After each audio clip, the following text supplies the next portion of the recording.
Hey guys, I'm Jasmine, and do I have a story to share with you? I know from the title most of you probably already hate my guts. And that's okay. I know what I did wasn't right. I just have to share my story, partly to make myself feel better, not gonna lie about that part, and also to give you guys some advice. Here it is. Pretty much do exactly the opposite of what I did. That said, please don't leave me a bunch of hate comments. I know I was in the wrong, and this was all a few years ago. Ancient history. So, to tell you this story, I need to rewind to my senior year of high school. My boyfriend Todd was basically Superman. I'm not kidding. Superman minus the tights. Todd could do everything. He was a star athlete at 2 sports, football and track. He was an awesome singer, always killing it in the choir, and on top of that, he volunteered all the time at the old folks' home by our school. I tried not to be jealous, but sometimes I envied his superpowers. I couldn't sing at all.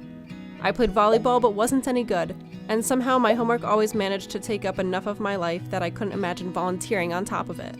When I asked him how he managed it, he just shrugged.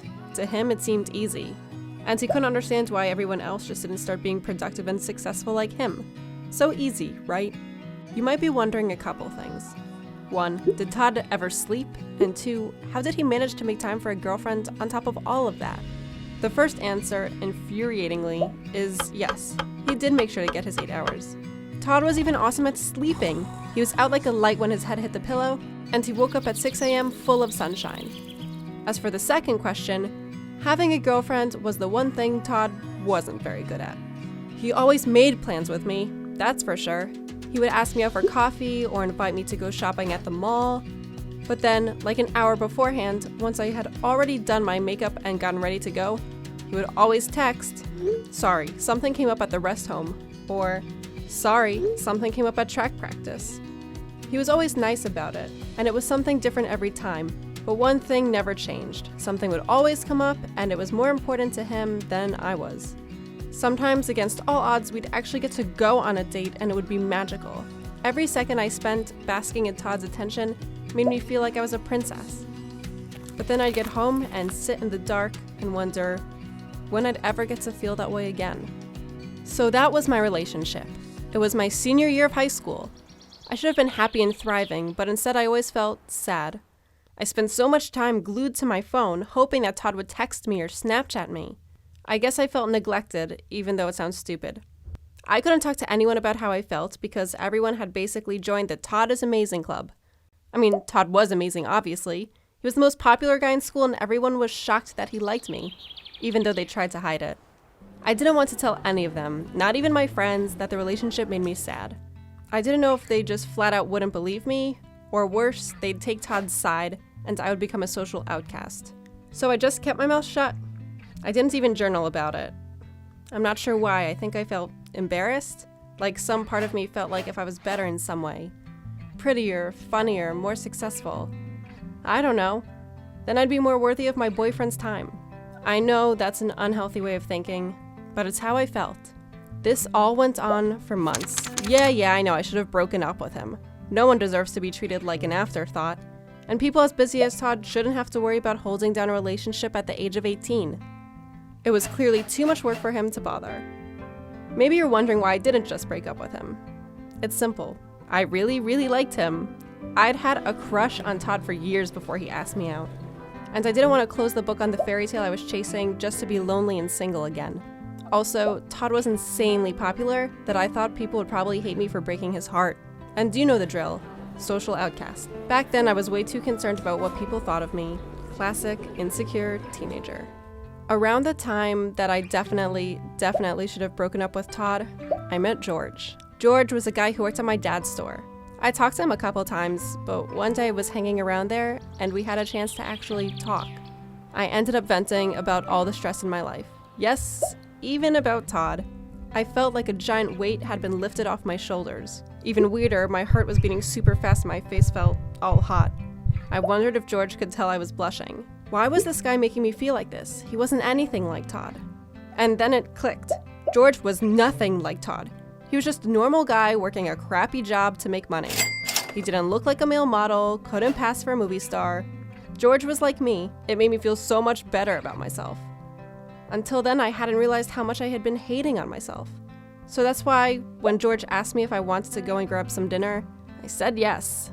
So George didn't directly say it was a date, but I kind of knew it was. There was an electric feeling buzzing in the air, and I kept catching him looking at me when he thought I wasn't looking. We got pizza and milkshakes, and he asked if he could walk me home. We slowly wandered the streets by my house, our fingertips brushing, but never actually holding hands. The electric feeling was still there. Outside my house, we stopped and looked at each other. I felt his breath. He was so close. This was the part of a first date where you normally kiss. I have a boyfriend, I whispered, avoiding his eyes. Why was I feeling so nervous and sweaty? I didn't even know this guy. Also, why was I on a date? What was I doing? I started to panic. My face got hot again.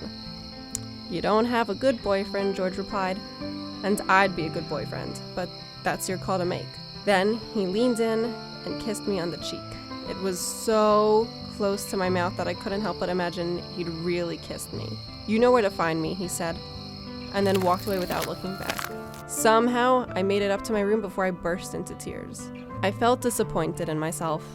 Yes, I hadn't slept with George, or even hooked up with him, but what I'd done was still cheating. I'd always hated cheaters, and now I was one. Todd would be heartbroken if he knew. I decided not to tell him. I'd take this one to the grave. If I was going to try and save the relationship, sure, I would have come clean, but I knew I had to break up with him anyway. What was the point in hurting him more? I wiped my eyes, cleared my throat, and called Todd. In my call log, I could see the tons of times I'd called him and he just hadn't picked up. Even this time, he missed my first call, but fortunately, he picked up the second. He must have known something was wrong straight away, because I started sobbing like a baby once he picked up. But still, he tried to push me away. Jasmine, I'm about to go for a run. Can it wait? Normally, I would have said, yes, that's fine, babe. I know you're busy. But this time, I just took a deep breath. This will be quick, I said. Then I started shakily telling him that I couldn't be with him anymore. Sticking with the plan, I didn't say anything about the cheating. I just told him that I felt like his last priority and that I thought it might be better if he'd just focused on all of his commitments. Besides, high school would be ending soon and we'd probably go to different colleges anyway. All that stuff was still true, I just left that one thing out. One teensy little thing. I'm not proud of it, but that's what I did.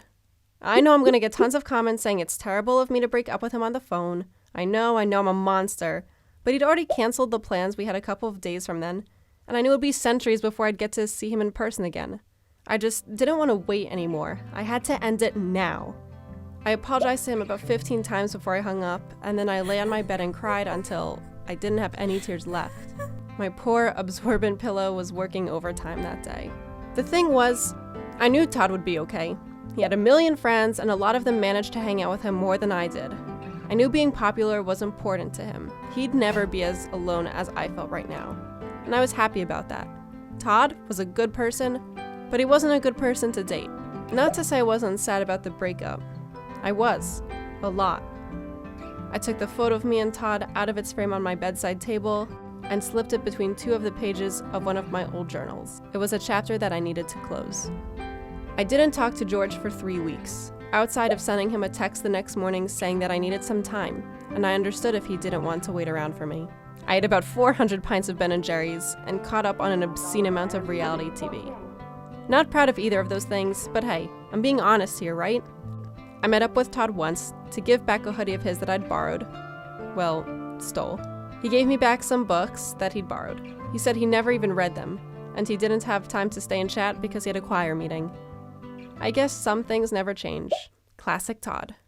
Now I'm sure you're all wondering, what happened when I got in touch with George?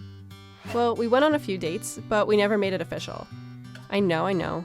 It's disappointing. There are a few good reasons, but mostly it was the end of senior year, and I wanted to leave the state for college. I knew that this time I'd be the busy one, but I didn't want to become a Todd myself and ruin a good thing with a long-distance relationship. So George and I would talk sometimes while I was at college, but we drifted apart a bit. Things happen. I'll tell you guys another secret though. I'm moving back home next week. Your girl graduated and got a sweet job offer back in my hometown. George messaged me asking if I wanted to go out for dinner once I'm settled in.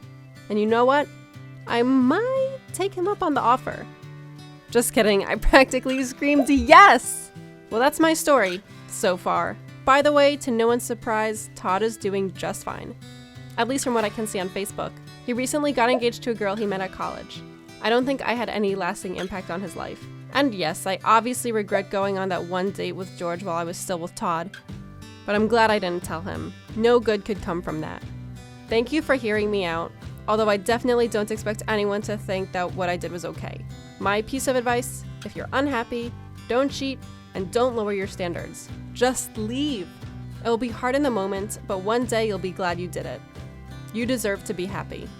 Do you have a story about your high school boyfriend or girlfriend? Did it work out? Let me know in the comments. I'll be reading them later on. Thanks again for listening, and don't forget to like and subscribe. Hey guys, it's Sarah here from My Crazy Story. Thanks for watching this episode. Before you go, please hit the like button and subscribe so you never miss a new video. Oh, and if you haven't watched them yet, check out these other episodes that are trending right now. Thanks a lot and see you guys next time.